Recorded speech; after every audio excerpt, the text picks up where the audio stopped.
specialist in grime, dubstep, garage, drum and bass, funky and more. You can follow us on Instagram at Mode.London and Twitter at Mode.London. Don't forget to subscribe to our YouTube channel Mode.London for all the freshest content. Keep it locked. Mode is home.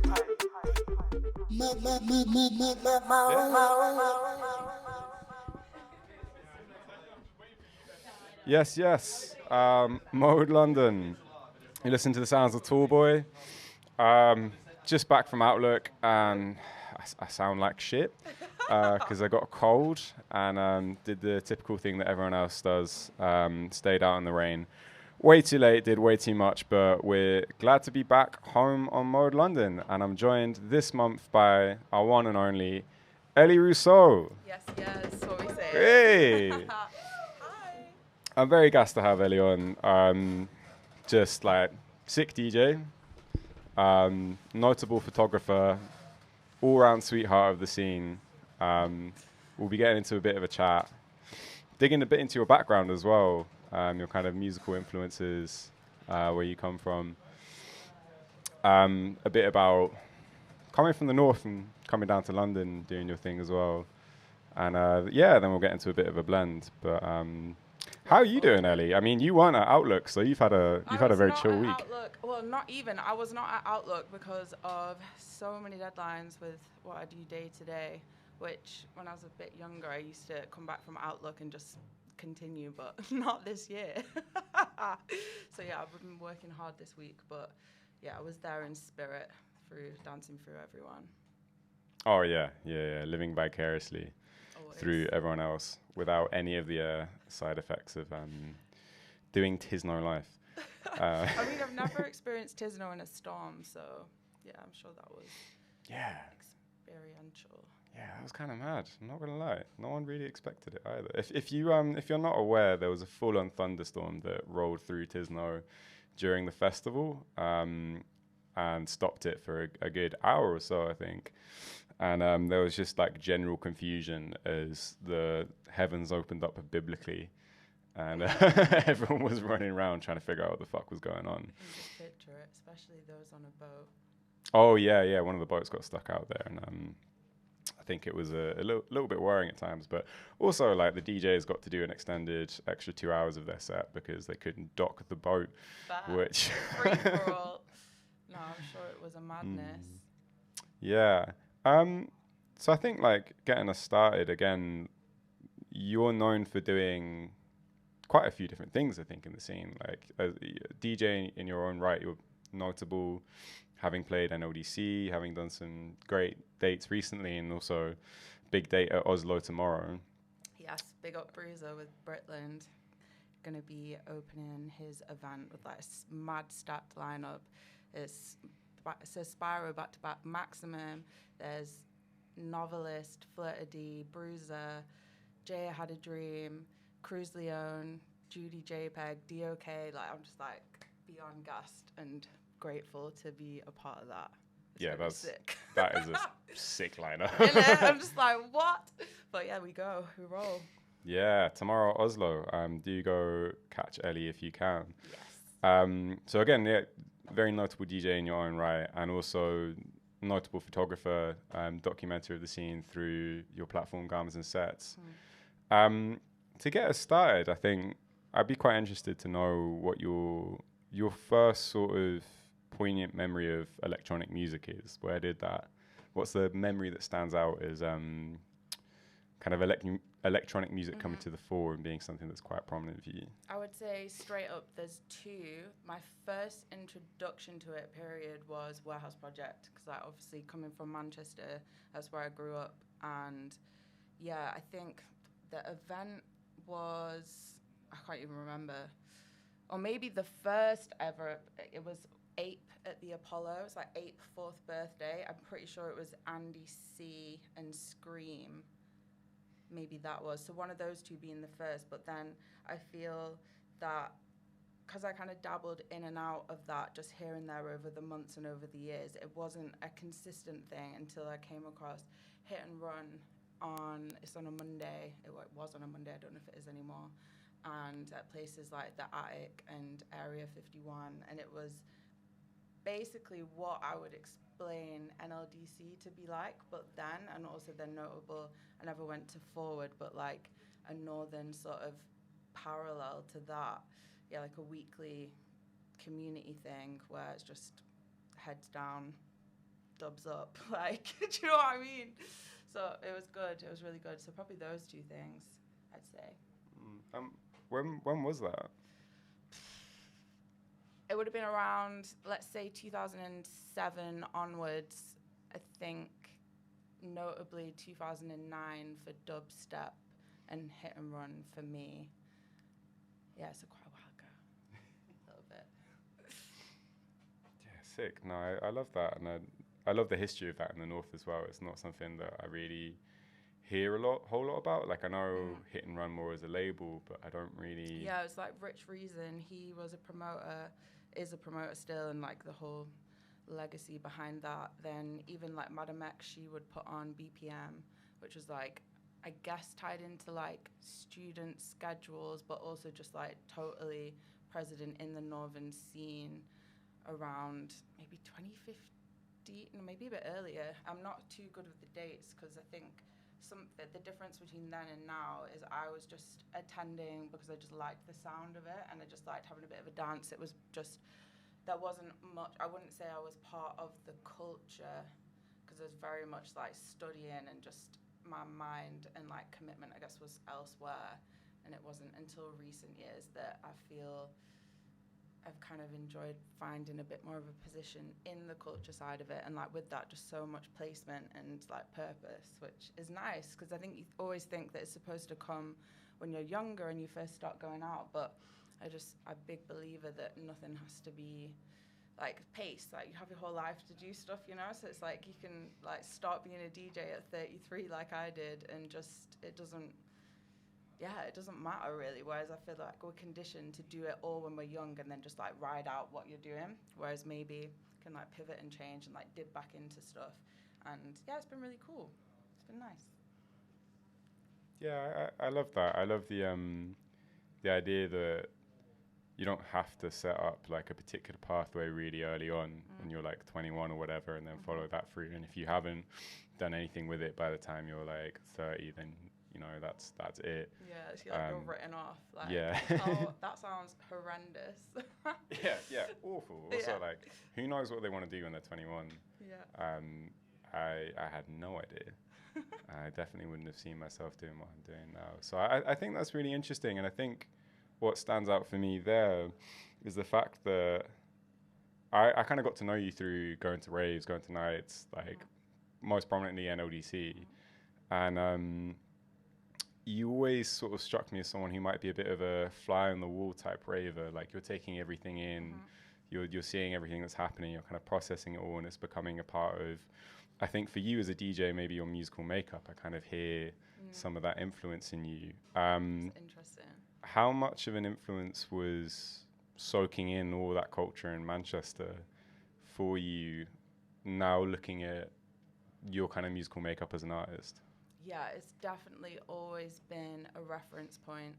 Like, music, even if I've not been in the music industry, like I work in the fashion industry as a designer, and that's been my pathway up until like 3 years ago, like just that. But I was always referencing rave culture and like what clothes people wear in the rave, and kind of applying processes to constructing clothes to mirror like what they look like once they've been like worn and borrowed from your friends and stuff like that. So like jumpers that are too big because it's like your friend's brothers that you borrowed at like 5 a.m. because you're not at home or whatever, like all that sort of like theme of rave culture threading into the design process. But then like back into musical influence now, I remember Kelsey, like everybody knows Kelsey, who's going to the raves, like she said to me like, well, it makes sense that you're a DJ because you're a raver, and it's like, you know the tunes that everybody loves to dance to because you love to dance to them. And it's like, I guess I was never there taking note, and to be honest, like my memory's not the best applied with remembering like track IDs and stuff like that. Like people be like, oh, this is that tune, and I'm like, I know it, but like I can't remember what it's called. So I think that was a bit of a it's an ongoing kind of challenge that I have to overcome to try and like remember what I know the tune, but it's like remembering what and where it's filed and stuff like that. So yeah, all that experiential references probably dictates like how I'm trying to. I guess I don't deep it too much, but it's definitely more about giving an energy flow, an energy exchange of like how you feel when you listen to tunes or how I feel. It's like I tried to share that in a way. Yeah. Yeah, it's a different kind of DJing, right? Coming from a background as a raver and knowing the sound of things and recognizing the sound of certain tunes, like not having the ID kind of logged in the back of your brain in terms of like the label, the artist. Days, yeah, I've got no fucking clue half the time. But then saying that, the way that I file is like militant. So maybe I think that's how it helps like register. So I have to like very visual and be quite specific with things so that then I can access it in my own brain. But I guess everybody has their processes. Yeah, for sure. And again, I really like the idea of creating a flow and experience for the audience that comes from your experience as a raver, that's informed by how you feel you've experienced nights. Totally. I think I've always liked the mindset that like Emma Warren writes a lot about, and then there's another Emma called Emma Marshall. She does Music as Medicine, which is a platform encouraging people to dance and the benefits of like well-being, mental health, physical health, connection in a crowd that you're not even speaking to but dancing to. I think there's so many therapeutic elements to dancing and raving that a lot of people just see a rave as like escapism and just getting a bit mash up, where it's like there's so many other elements to it as well. So I think that's why, especially with dubstep, like some of the deep melodic dubstep, not necessarily what a lot of the world will think when you hear the word dubstep. They think of like the post-Skrillex kind of pivot, let's say. But before that, I think there's so many like frequencies and just how it makes you feel that it is a time to process and reflect and get out of every day a bit and just get in touch with yourself. And I think that's a really nice thing to try and continue into music. And that doesn't mean, because I guess if people have heard me play before, they're like, but you're not always like mad ambient. It's actually quite, but I have a lot of energy. So it's like, for someone who, I need somewhere to channel that. That's why I do so many things, because there's so much like I feel a need to express, because otherwise I'm just like, I don't know, it's all inside me, and it's just, it's a nice place to have an outlet, I guess. Yeah, definitely, for sure. Like, being a multi-talented creative is definitely something that strikes me as very you. Like, you kind of thread your identity throughout your sound, but also throughout what you do with garments and sets, throughout photography, throughout your interest in fashion as well. Yeah, it's interesting because, like, not to interrupt, but I always have this complex about being called a photographer because, yes, I use a camera, but it's a point and shoot, like film 35mm. So it's not manual. So I feel like, yeah, I will take a little snapshot of what I see, but yes, I've always struggled to accept being called a photographer because I'm like, am I? But yeah, it is what it is. To me, it's just like a medium of like, I see something and I want you to see what I've seen in a way. Do you know what I mean? Yeah. Yeah, I guess that kind of maybe loops back to how I mean, at least I describe like that fly on the wall idea of being in the rave and wanting other people to see it through your eyes as well. Yeah, it's crazy because I guess in a way I do feel quite integrated now, which is amazing because, as I said, it's given a lot of purpose and placement, and I get a lot from being part of the community, like on a personal level.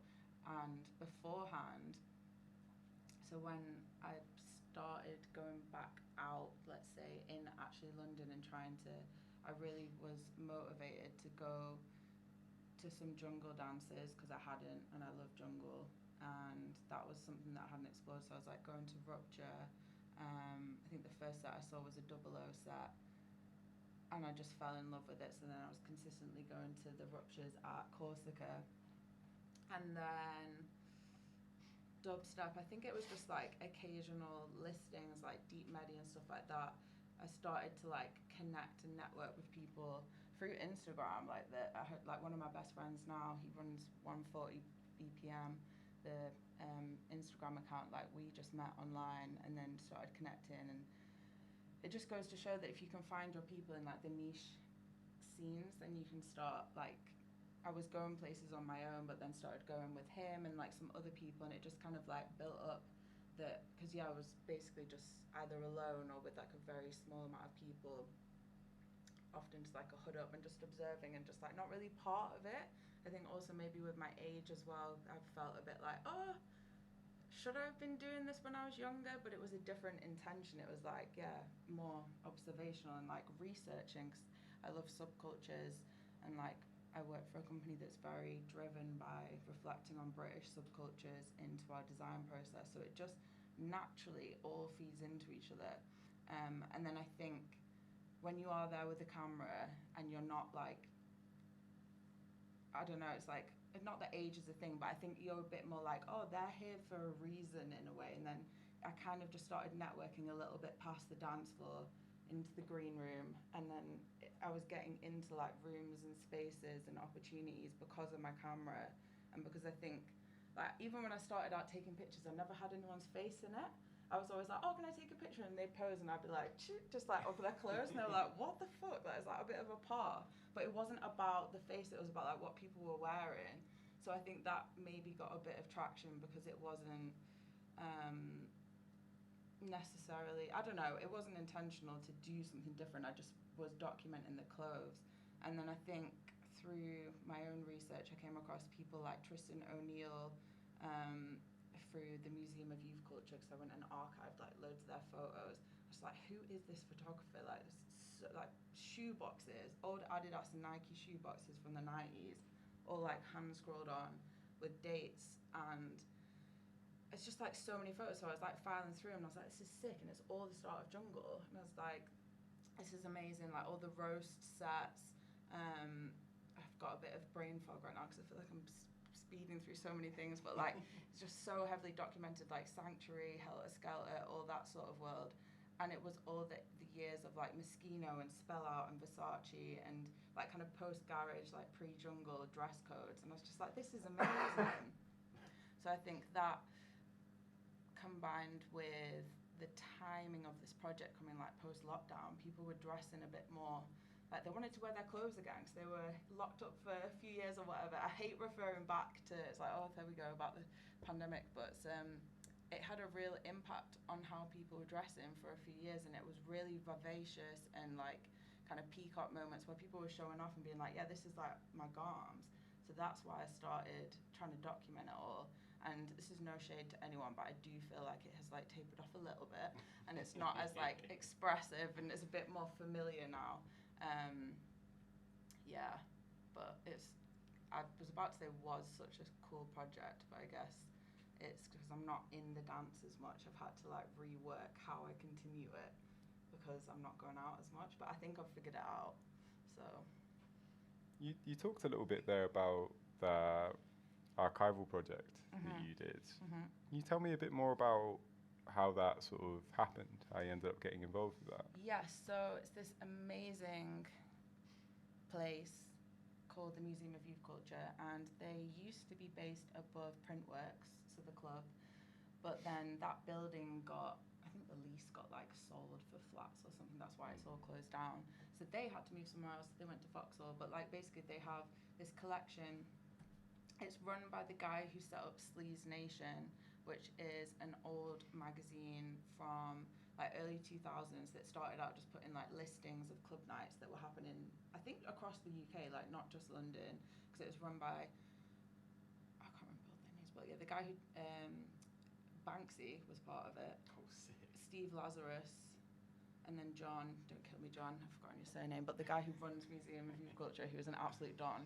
So yeah, them three set up the magazine, and so obviously you can tell already that it's like very solidified in like arts and culture and music.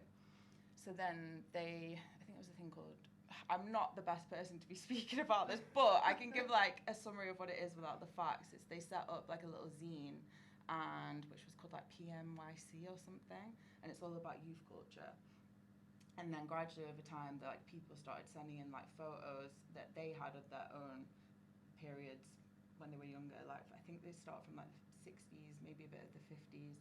And it's so sick, and it's not just like underground bass music, it's like just Britain. Like they did an exhibition and a book called Growing Up in Britain, that was really sick. People should check that out. I think the exhibition's not on anymore. And then they've just got their permanent spot in Camden through Camden Council that's going to be opening up like later on this year. I think they're going to open it to the public, but the archives are just insane.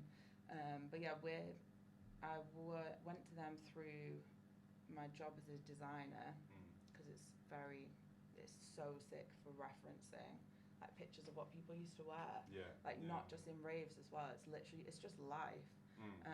So that was really cool. And then just going through all the old magazines, lots of visual references. And then I think I'm quite a collector anyway, so I just started doing that myself, I guess. That's a great story. That's so I never knew that. That's so interesting, and having that access to such a like wealth of insight into crazy. Like the last 60 years of youth culture more in the UK is fascinating. I'd love to hear more about that. If you've got any photos, I'd love to see them as well. I've got so many. Amazing. Like scans. Big advocate for the Museum of Youth Culture. Yeah, I'm gonna have to go when it opens. You say it's in Camden. It will be, yeah. Nice. They're in the transition process, but I'm sure they'll have events, and because they used to have pop-ups in like Soho. Yeah. It was on Berwick Street. They were there for a little bit. Okay. And they always do talks with different photographers. It's a really sick hub. Okay, yeah, hold tight. Well, we'll have to keep our eyes peeled for when they open. Definitely, everyone who's listening, keep your eye out for the new events that will be coming through. I think something that really stands out for me when I listen to you talk about rave culture, about music, about fashion, and even like I relate quite heavily to you talking about getting to a certain point where you started attending raves to learn and do research, and you start going by yourself or with small groups of people, and then that kind of snowballs, and you get this big community effect that comes out as a result. You strike me as someone who your creativity is very context laden.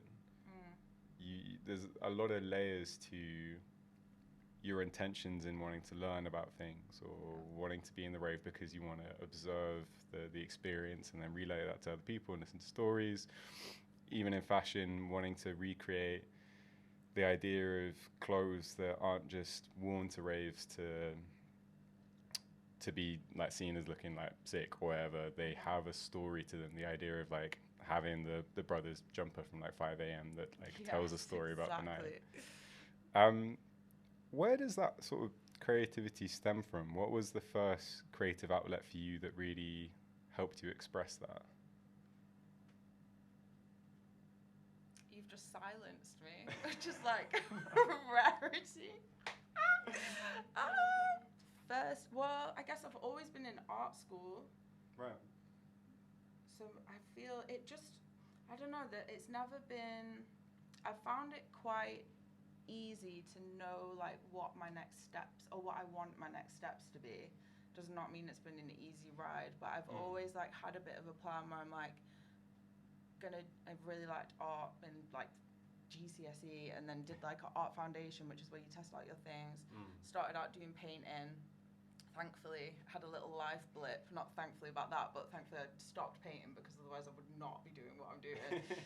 Who knows? But yeah, then restarted with fashion, and I feel was the question like what was my influence or the first thing? Or like, yeah, kind of. Where did that very like layered, context-driven, creative outlet sort of start for you? I've always been like that. I think.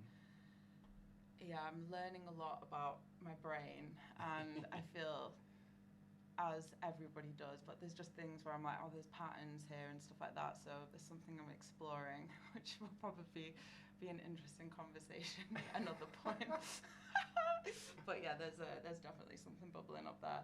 And yeah, I don't know. I think I've always just been a collector. I've always deep dived into something. If I enjoy it, it's like I will really just make room for it and just always active. But I do love it though. But I think it's just always been an approach. I think maybe it stems from, if I deep it, I have a huge complex around being valid, and not validated, but like valid, like in authenticity. Right. Like I'm very aware of like cultures and where things come from, and I think maybe think about it that way. It's like where I grew up, there wasn't that much going on. So I feel, even though like my parents are both from South London, but I was born up north, and like I moved into Manchester when I was 19. I think there was a lot of my youth, which I reference everybody else's youth culture. My youth was like quite. There wasn't much to read. There wasn't much to. Everything was quite monotonous, and it was fine. But so now that I'm like seeing everything, it probably just makes sense that I'm just doing it correct. So I'm like just checking all the bases. Maybe I hadn't really thought about it like that, but that could possibly be the reason. Yeah, that's great. Overshare. That's what we're here for. Come on the Tallboy show and just tell me your life story. Yeah, tell me everything. I mean, it's all recorded. It's fine. It's fine. Yeah, that idea of wanting to be valid, I think it's so interesting because I mean, not to put any shade on anyone, but you see so many people dipping in and out of scenes and just like using a little bit of the shine that's maybe coming off the dubstep scene, or the shine that's coming off like the garage revival, which oh my God, yeah, and they were not that when everybody yeah. was throwing shade for like a decade or more. Like, where were you? Like, oh, hello, welcome. Turns out you make garage now, and that's the thing. Don't get me started, because I'm gonna get into a lot of trouble. I think anyone who knows me knows how I feel about old school garage and about UKG. We'll leave that distinction there. With that real interest in like the roots and the meaning, the cultural meaning of scenes and sounds, how did you get drawn towards the grime scene? How did that sort of journey happen? I think kind of authentically through dubstep. I would say the first point for me was at Deep Medi in 2021 at Fabric, Room 3, so Spyro. I'd never heard Top before, and like it obviously went off, but I'd never experienced that much of like a 360 total engagement reaction in a room. And I was just like, I'm quite a reactionary person anyway, so it just felt like so. It was an experience for me where I was like, first of all, it sounds sick because like all the instrumentals he was playing, there was, I think I finally figured out that one of the tunes was called Voices, but at the time I didn't know, and I was just like, what is this? Because it was like, grime's obviously so heavy at times, but this was when I'd heard like this melodic kind of like grime instrumental approach to it with like kind of, I'm not the best about speaking about music like with the correct terminology maybe, but I can describe how it made me feel, and it was like this clash of like weight and like bass, but this kind of euphoric ambience, and it was just sick. And then just MC spitting over it and everyone just going off, and like the room's red, and it was so good. I think like Footsie was on the mic, and then Silencer was on after, and yeah, it was amazing. That was like a real point, was like, right, I really enjoy this. And I think then the next layer of it is kind of similar to dubstep. A lot of the producers and the MCs, they are channeling their own experiences of like inner city life, and like not always struggle and stuff, but just think like a bit of hardships, and I think when that's channeled into music, it's just very emotive and very raw. And I think that's what I love about grime, is the channel of expression and communication, and like it's just where it stems from, I think, and how even though it's evolved over all these years, it still really has that core identity. I love things that are true to an identity, and I feel like that is a genre that is just so representative of that. And then the synergy with music, with dubstep, it's just, I love the blend of the two. Yeah, the history in that as well is just like amazing, and and also the style, not to put in, like there's so many amazing style codes in grime. I think like a lot of Simon Wheatley's photos kind of authentically pick up on, because when I say authentic, it's because like they're not getting dressed for a shoot. It's like it's just garms that people are wearing. And I think a lot of sportswear, a lot of like, before all the hype brand logo obsession that started from like Supreme and all of that, it was just naturally placed garms and brands that people were wearing. So I thought that was cool. Yeah, that is really interesting actually, because the kind of sociological frame of reference that people usually throw around is like mods and rockers, right? Exactly. I'm like, grime is the modern punk, in my opinion. Like 100%. Yeah, like you live that experience through the way you dress, and it demonstrates kind of an aspect of what you stand for, how you express your personality, and that being a big part of like you said, the grime scene, but like the rave scene, the little communities that we're lucky to be part of, I think is really interesting. Is that I know that's something that you'd present and platform so well on Garms and Sets. Thank you. I think it's a very enjoyable page to scroll through and kind of see your story in terms of like how you show those moments. Would you ever want to do something more long format, or again, like we talked very much about how context laden the stuff you do is and how deep you like to get into things, but would you ever want to do a project that is slightly larger or maybe a bit deeper? Yes and yes, and I'm already onto it. I think through the collection of research and stuff, I just had like these different mediums of things bubbling away at the same time.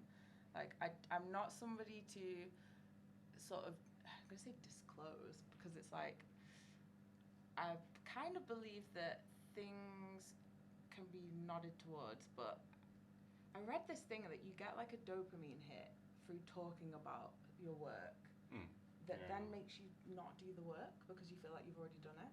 Do you know what I mean? So I'm like, I have this, how would I even describe it? Like a amalgamation of everything tied around Garms and Sets. Like there's a lot of like writing that I've done, which I guess is just like a journal, in a way. But yeah, there's something bigger that I would be really satisfied, like very satisfied if I can, make it happen. I think that's all part with just pace, networking, just reflecting on things, and like getting into everything inspires me. Everyone inspires me. Like there's so many amazing people in this community, and just I think I've spoken with a few individuals about like this video game mindset where it's like characterization in a scene and in a culture, whether it's like down to their dress codes or like their animation of like how they move, and like not physically move, but like how they, like what they're doing, what their movements are and stuff like that. And I think that's kind of a way that I interpret everything. So there's a lot of narratives floating around. So yeah, there's something brewing that's gonna be, who knows when, but I'm working on some bits. That should be fun. I guess also through connecting with other people, there's a painter in Paris that I'm working with, Loli Darko. She's an insane contemporary painter, which links back to what we were saying about grime, because she's basically painting some of my grime photos, because we both believe that it's as a contemporary artist, it's like you normally would reference and paint like moments in society and history and stuff like that, and just recognizing like how important these subcultures are to the like not only the UK but just like music and culture in the scene. And yeah, just I guess just trying to like pay a bit of homage to it. And she's just a sick painter, and she loves grime as well, and she's not in London, so there's all these little side projects that hopefully will feed into this big thing, which is taken away. Well, I am unbelievably excited to see all of that. Me too. Yeah, the paintings sound incredible, and I think, just loops back around to you being an all-round exciting creative. I think we're very lucky to have you in the scene. Oh, likewise. It's just everybody lifts each other up. It's blessed. Yeah, completely. We're lucky to have the community that we do, and we're very lucky to have you documenting it. And thank you. I think in years to come, it will be something to look back on. I hope so. That is the plan. Like, I'm not. So like people are like, oh, do a book, and I'm like, no, because like if you can all see that now, like I want in a way it to be clear an era that has been documented, so that when things have totally shifted and switched up, and maybe not everybody's as in touch with each other, like, oh my, like wow, like nostalgia, and like I was part of that. Not me, like somebody else could look at it and be like, I was part of that, like that's me in the photo, or like that's my bag. Like, do you know what I mean? Which probably would be a sick bag if it's in the shop, but just a little snapshot capturing these moments that like literally so much life in there. Yeah, hold tight. Yeah, for sure. I could go on chatting for literally days. I've enjoyed this so much, but I know that you're quite keen to get on the decks and have a little blend, because you mentioned you haven't been down to Mode since April, and big up Corrode and Ethics. Hey, yeah, big up Steve and Dave. I've not seen them in a while actually. Be good to see them in the rave scene.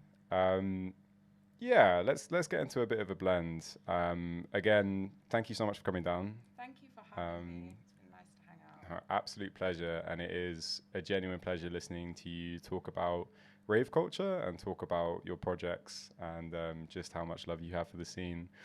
Just while we get set up for the back-to-back, something I always ask everyone, which I'd love to know from you, who are the producers that are exciting you most at the moment?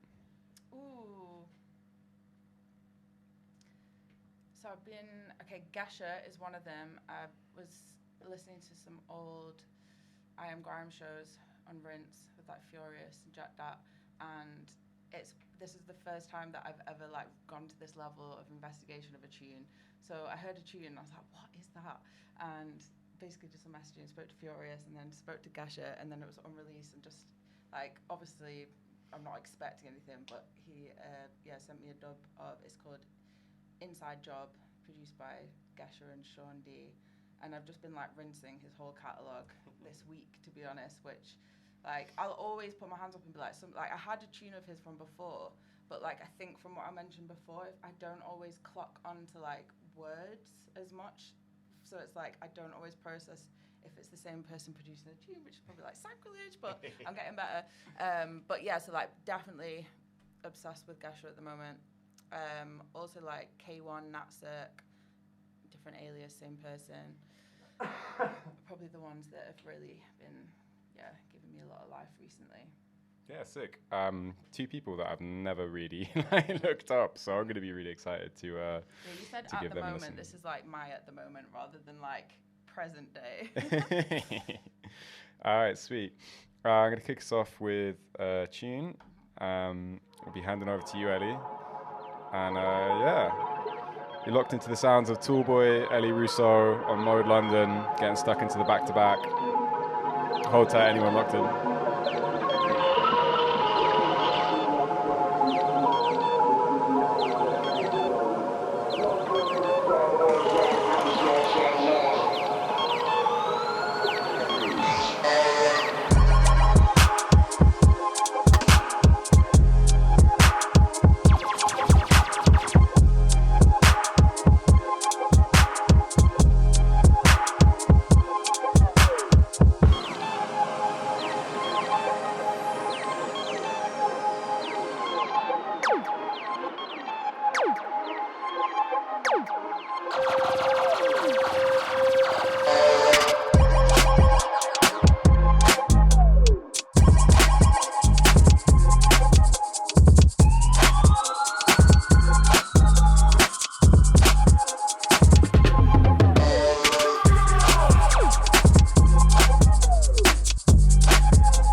Nice.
Superfly, no Khaleesi, Zini, born in a storm on a dragon's wings. I spin an MC round, disappear like a genie and fly a hoverboard on Saturn's rings. 4 bars, got your head top, layered off, spraying off shrapnel, snapping off your antenna. 20 plus years deep in the mastering rap in a black cellar. I got a friend who's a black fella, white mum, black dad, he's part Jamaican. You know my the best, he is half Asian, his mum's Chinese and his dad's Caucasian. All bleed red, can't breathe from it. My parents are called in relation. It's the same one that created that mum and that dad. Are you mad? There is no separation. So calm down, I think you better. Don't try acting clever, I don't respond to pressure. Don't try giving me a lecture. You don't get me, I don't get ya. So don't tell me that I vex ya. Just stay out of my sector. So calm down, I think you better. Don't try acting clever, I don't respond to pressure. Don't try giving me a lecture. You don't get me, I don't get ya. So don't tell me that I vex ya. Just stay out of my sector.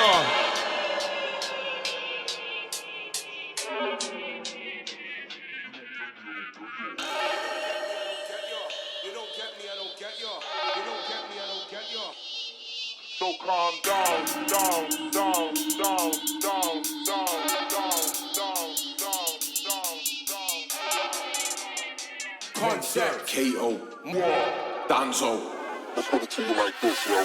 Honestly, the far right don't follow me, cause I bury MCs with equality, and an eye for an eye is a policy, and them boys get run down properly. They hate them, vacate the property. KO's out here making a mockery, they wanna get shot at me. They must have more balls than the lottery, honestly. This is Manchester, where man shower down like the weather. All these two-faced riddles ain't clever, guys going on like Batman forever. T-Man said to him, stay out my sector. I was defending myself, Inspector. That's just how I respond to a heckler, and he climbed into the boot of the Vectra. Really?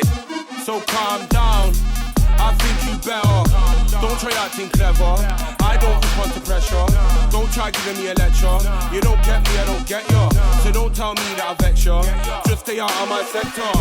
So calm down,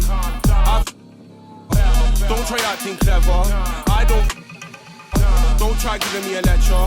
You don't get me, I don't get ya. So don't tell me that I vex ya. Just stay out of my sector.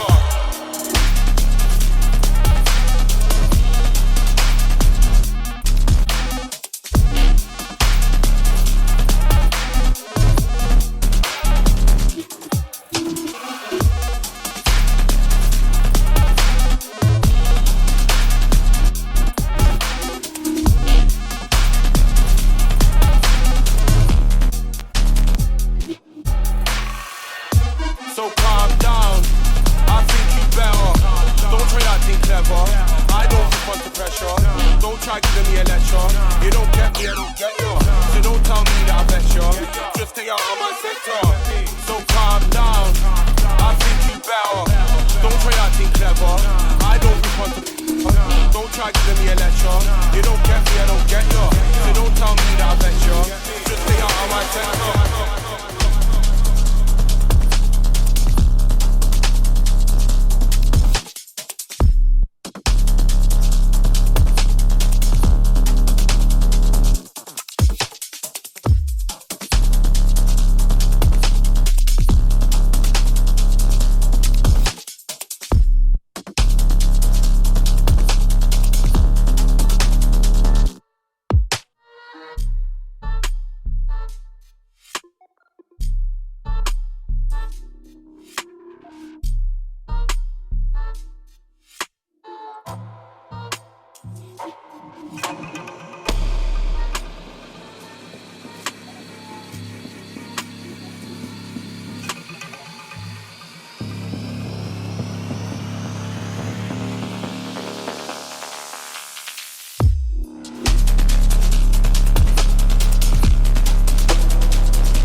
fact. Wet t-shirt, the rats, splash your racks. The kids' mattress is dirty and flat. I see man looking rich on the apps, but I said the cool man thing like stats. Not me though, it's never been that. Enough, I know I leave my works get matched. Silly get the cut like a surgeon, fam. I'm top 3 brother, and I get third in fact. I show them what the level is. I'm like a feminist, cause I don't wanna work with man. I kept my thing separate, cause I don't know what I want to certain man. A lot of them are for the ish like colon, weirdos, stuff exposing. When they're online, it's boredom, I'm just eye rolling. Care for the video when I both with. A lot of them are leeches, loafers. I see them cussing at gal. But you look who you're at home with. I'm way too cool to. I don't pay narratives, I control them. Everything set out my involvement. Because I snuck in that Trojan. I ain't going anywhere anytime soon, so get better face in front, they keep scrolling. No awards, I never in no list, but I'm still one of the coolest. I seen dark nights like Chris Nolan. It was a blur, but I kept focused. I heard them running around hating on me. So busy that I never noticed. Fully loaded, I'm fully loaded, but I've done it with it down like a hole. Cause babe, them boy they ain't got what it takes. Anytime they try to hate on me, I sat and I laughed and watched them decay. Man, I tweeting with the 2 dry hands. Bare things they wouldn't say to my face. 2 separate, I'm out of their range. I've been pissing them off every day, and I'm glad that they're upset. I'm not sorry yet, they ain't done yet. You can't bring up my name and no concrete.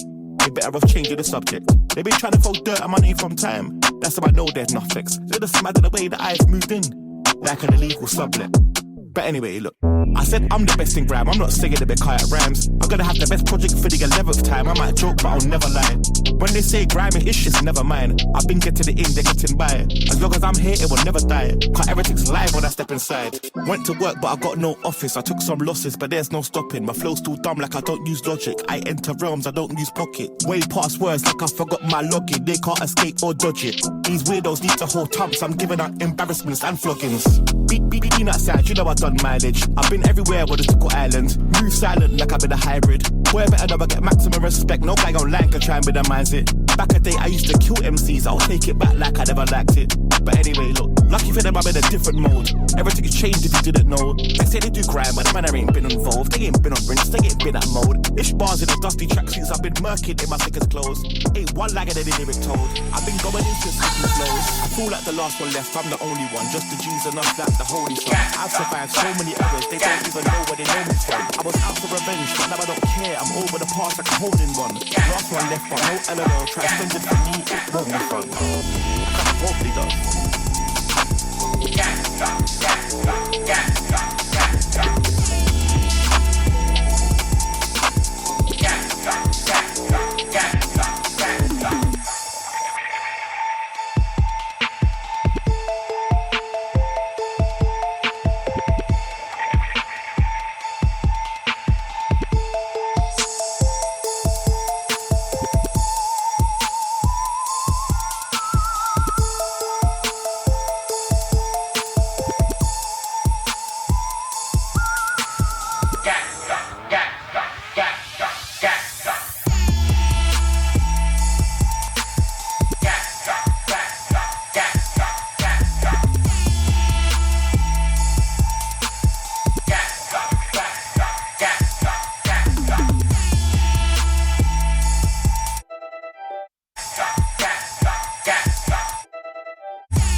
Sounds of the surf.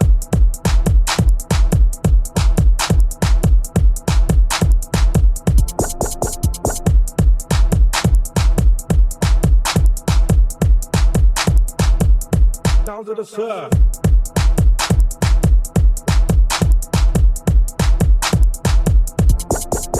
Techers, techers, techers. Sounds of the surf. Techers, techers, techers. Sounds of the surf. Techers, techers, techers. Sounds of the surf. Techers, techers, techers, techers, techers.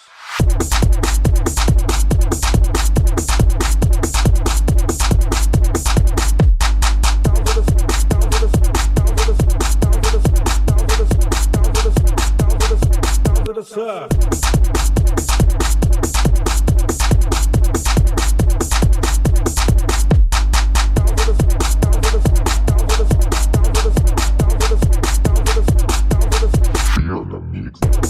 Sounds of the surf. Sounds of the sounds of the sounds of the sounds of the surf. Sounds of the sounds of the sounds of the sounds of the surf. Sounds of the sounds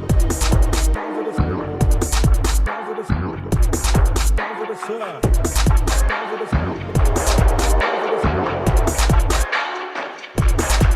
the surf.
friend. Feel like I need to always stay hot. All the max I think is a lot. All the max I'm in the spot. If I was bitches, I'd make me a lot. Like damn, see her move. Like damn. Like damn, see her move. Like damn, see her move. She lit. Like damn, see her move. No friends, I don't fuck with the fake. Saying they love me, but one in my place. Step in the party, I'm looking the baddest. So the paparazzi in my face. Pretty bitch when I came for the gutter. Said I'll be lit by the end of the summer. And I thought that I'm still getting bigger. Going viral is getting them sicker. Like what? Let's keep it above. Bitch too boring, I'm stuck in a rut. Then you get me wrong when I hop in the truck. Pretty bitch like Lauren with a big ass butt. Yeah, pretty face and a waist all gone. And I'm making them wait, hold on. And I'm making them wait, hold on. Wait, hold on. Like damn, she in her move. Like damn, she in her move. Like damn, she in her move. Like damn, she in her move. She lit, the money too. Like damn, she in her move. Like damn, she in her move. Like damn, she in her move. Like damn, she in her move. Like damn, she in her move. She lit, the money too. Like damn, she in her move.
mash up the rave, behave, calm, and I'm gonna lock that off.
Locked into the sounds of the Tallboy show. I've been joined by the one and only Ruso. It's been a pleasure. I'll see you all next month.